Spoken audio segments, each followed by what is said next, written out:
Hey, what's up, everyone? My name's Lionel. I'm your host for LT Productions. If you are watching, I watch you watch. We are covering Beauty in Black, which is currently streaming on Netflix. Was number one. I believe it, since there's some new shows on, it's dropped down to number 3, but still in the top 10 of what do you want to call it? Most watched TV shows that are going viral right now on Netflix. I appreciate everyone for coming to my channel. Please like this video. You can also subscribe and leave your comments below. But this is season 2, episode 8, and the big season. So we got to get into this thing. Let's get it. All right, y'all. All right. The episode is entitled "Hold the Pleasantries." So Rain's trying to really figure out what in the world had just happened, and Sylvia's going off like, "You think that he was hurting me?" And Rain was like, "He was assaulting you." And Sylvia's like, "No, he wasn't assaulting me." Basically, she said, "I was trying to fulfill my needs." So Rain goes down there, and she sees he's out there, just laid out there. Sylvia says, "We got to go call someone." And they said, "No, we can't talk to someone because he's unalive." Sylvia at this time doesn't know what to do, so she can't handle this type of pressure. She goes away. I said, "See, Sylvia, you wanted to be all grown and stuff, just like Kimmy said, and now you're in the thick of stuff, and the first thing you do is retreat. I mean, you're still a little girl. I think you're still a minor, as far as I know. So, yeah, you just run." Rain calls Angel, but he's not picking up because Angel should have been there in the first place. Horace has made it to Italy, and you see that he's quite fluent in speaking Italian. I said, "Okay, go ahead, Horace." Rain calls Alex. Alex is at the office and tells him what was happening. And it looked like this dude was attacking Sylvie. And when she describes who he is, he says that's Jules' son, but he did it in code because he was around practicing. And said, "That's Jewelry's son." Oh, but Alex said that I'll get there when I can. I can't be there right now, but I'll handle it all later on. Angel goes and sees his baby mom. First, she can't believe that this is actually him. She didn't want to open the door because she was in disbelief. She sees through the peephole that that's actually him because she thought that he was gone. Angel was like, "Hey, I'm still alive and I just want to be here for us. I got a card here, I got money." And she's like, "Well, where you get all this money from? Da da da da da." And he just said, "Don't worry about it." She doesn't want to be connected to it. He tries to give her money, and she says, "No, I want you to get out." He's like, "Well, are you serious? Da da da da da." And she's like, "No, get out. And if you don't get out, look, I had to protect myself after I thought that you were gone, so I have a GUN." She pulls out the GUN and threatens Angel. Angel leaves. Angel, I don't know what the rest of the season holds for you, but I hope you're not abandoning your family for this girl. Now, I know you were in a trafficking situation. I don't know if you're going to pull your weight to try to get your child back or what, but I'm kind of interested to see how you're going to act. I mean, you do have the power. You have a man that will do anything for you. So, all right. So Roy goes into Kimmy's office. He's working on the job. Kimmy notices that and says, "You're just making it easier for me. I'm firing you." And Roy was like, "You can't fire me, itch." Kimmy said, "Itch?" "Yeah, that's what I said." Then she said, "You know what I'm going to do? I'm going to make you my itch. And just to let you know that your father is better at everything in bed." And then she gets on him about the erectile dysfunction. See, the disorder. I don't understand, Roy. I get you may even have an addiction, but you really understand where your problems come from as far as having sex.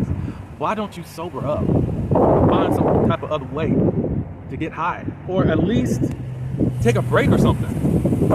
But you just continuously do the same thing. Now you got a breakthrough with Felicia for whatever reason, but I don't know. Anyways, Kimmy threatens Roy, stating, "You better be careful because there are windows all around here, and there isn't a balcony that can save you." He said, "Oh, you're trying to be funny." Mallory comes in and says, "We are all waiting for you in the conference room." And then Kimmy was like, "Step the F out." And Mallory was like, I said step. I guess it's hard for you to hear. Step the F out. She looks at Roy. And guess what she does? She steps the F out. Okay, Valerie. You're the one that's able to humble bitches. This ain't Jillian. All right, so Olivia, Barney, and Norman are sitting in the boardroom table and really thinking this is so ridiculous that we gotta wait. And Norman was like, this is what he wanted. Norman, a horse has put her up to doing as far as making this wait. Barney says, I can go check. Olivia snaps back and saying, your hip may swing faster than mine, but I am more of a man than you are. I said, my God. The homophobia within the black community. Can't even put it on one gender. Black community. At this point, Olivia walked out of the boardroom. And Norman was like, dang, what did you do to her? He's like, oh, she tried to F you, didn't she? So you should have really just let her go on and do it. Because if you turn her down, you will become her enemy. Okay? That is so crazy. Then Charles walks in and Norman says, speaking of tapping ASS's, Charles said, look, I'm not in the mood. And Attorney Barney, I need to speak with you. And Charles is not moving. I need to speak to you, Attorney Barney. And Charles doesn't budge. So Norman's looking at them. Charles leaves. You better go see what he wants. I don't think Norman knows, but if he really puts his mind to it, they act like lovers anyway. And it's just they're having a lover's quarrel. Oh, see what that little itch wants. Okay, so back to Kimmy and Roy. Kimmy says to Roy, all the ish that I've been through has made me a motherfucker. You triggered me. And all I know is what to do. I'm going to make you pay. You're going to rue the day that you actually crossed me. And Roy was like, are you done? I'm only beginning. And Roy says, you better plan to back it up. Roy, whatever. Then Olivia comes in. And Olivia says, excuse me, we are waiting for you. And Kimmy was like, and? Olivia tells Roy, go into the boardroom.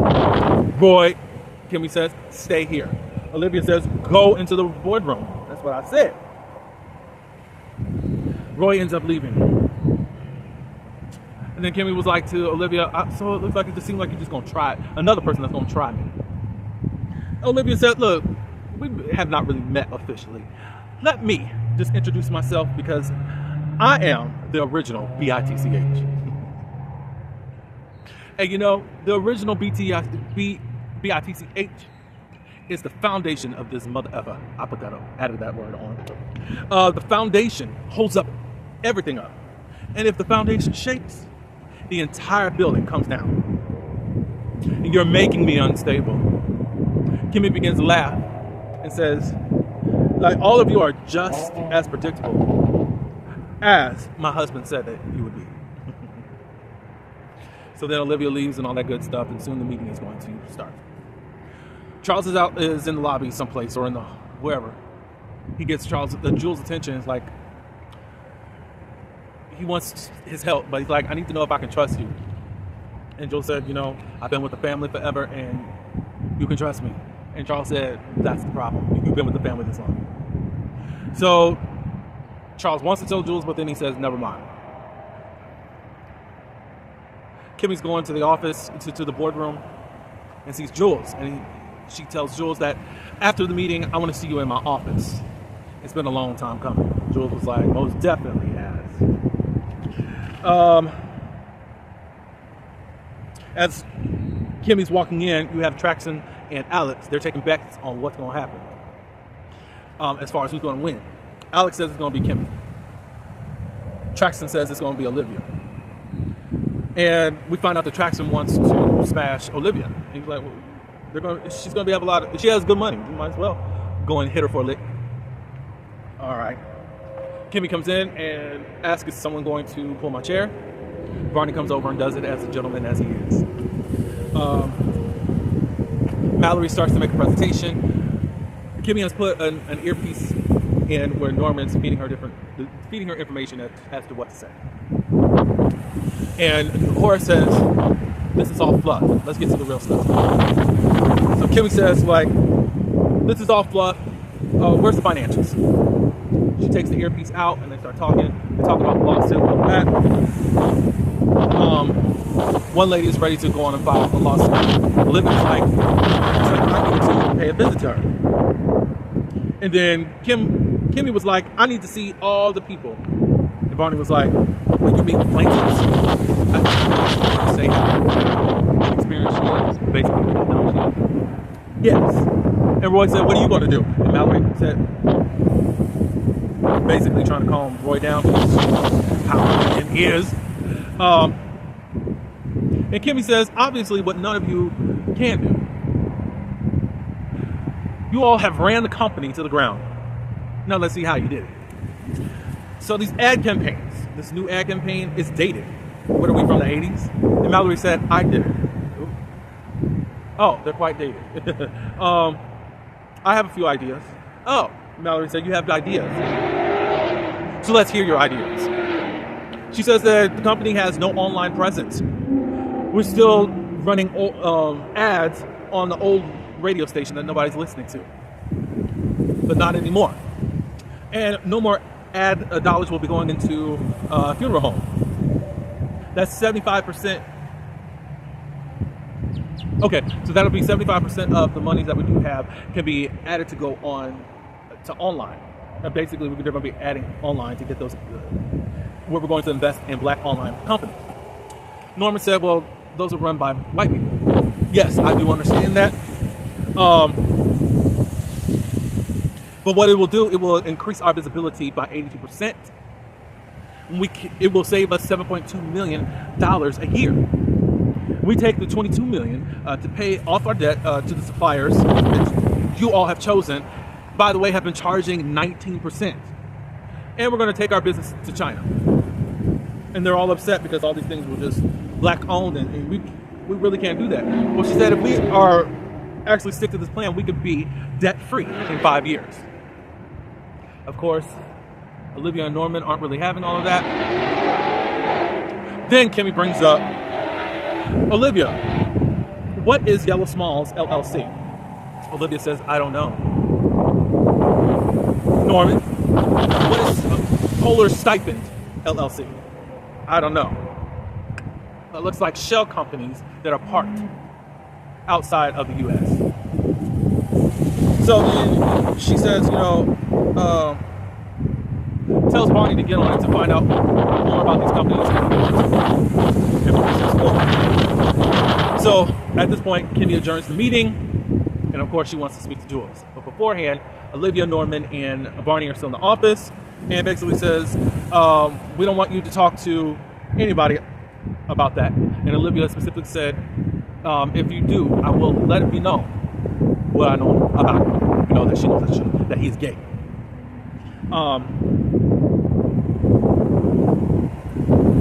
Then Norman and Olivia, they leave the room. And Charles and Barney, they talk. I think they're outside of that office room. And Charles was like, look, I really need you. And I've never asked you for anything. And the one time I called you, you weren't there. And Charles was like, for what? For what? And Charles was like, uck it and uck you. I'm trying to find words to try to be YouTube sensitive. I'm sorry. Sorry. So Kimmy and Jules goes to Kimmy's office, and he tries to address Kimmy as Kimmy, and she slaps him. He does it again and again and again, and she slaps him. And then he finally realizes, oh, I gotta call you Mrs. Bellamy. Kimmy said, there's an old saying that I didn't really understand until now. It's no fun when the rabbit gets to go. Jules likes to make a description as to what Kimmy's doing as, you're the hunter and I'm being hunted. Well, are a trafficker. So you've been hunting forever and a day, sir. At this point, Jules wants to pull his nuts out on the table and saying, keep playing stupid for these people because I got folders on everybody around here. You think I don't have insurance and you think that you're about to take me down because Kimmy went on and said that I know that you're a part of the whole sex trafficking ring and all that stuff that's been going on. I got folders on everybody. I got this family by the balls. And I'm the type. And then Kimmy says, you know what? I don't care. I don't care about any of this. Because I'm the type of itch who will burn this house down with me in it. I mean, Kimmy has nothing to lose at this point. You guys have just stripped her of everything and has made her go through this metamorphosis of just not giving a fuck. And then now Jules wants to talk about how's Delinda. I don't know. You tell me. And Body. These investigations could be reopened. And then next thing you know, Kimmy calls Jules' wife and says, hey, we need to have dinner, Jules' wife wants to speak with Jules, and okay, we need to have Kimmy over and all that.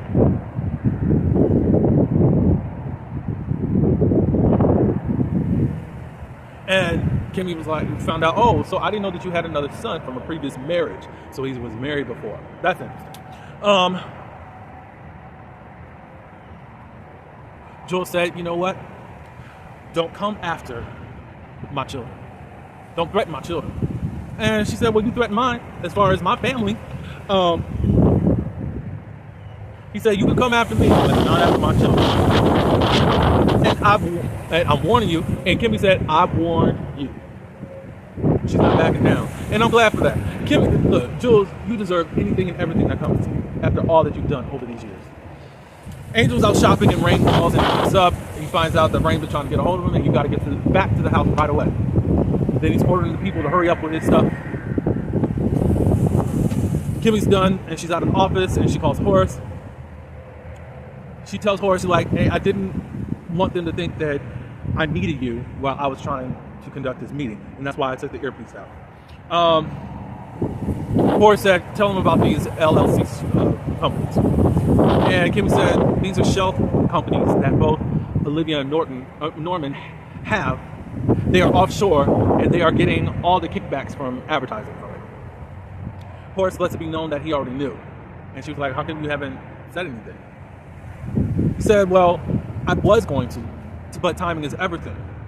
What was going to happen is I was going to charge them a great amount of interest and would force them to give up and basically it would be a way to force them to give up their shares. Horace has had this elaborate plan to get these folks out of the company. I think it's been great. Kimmy, regretted doing that. And he said, that's fine. I underestimated you as to what you could actually do on this first time.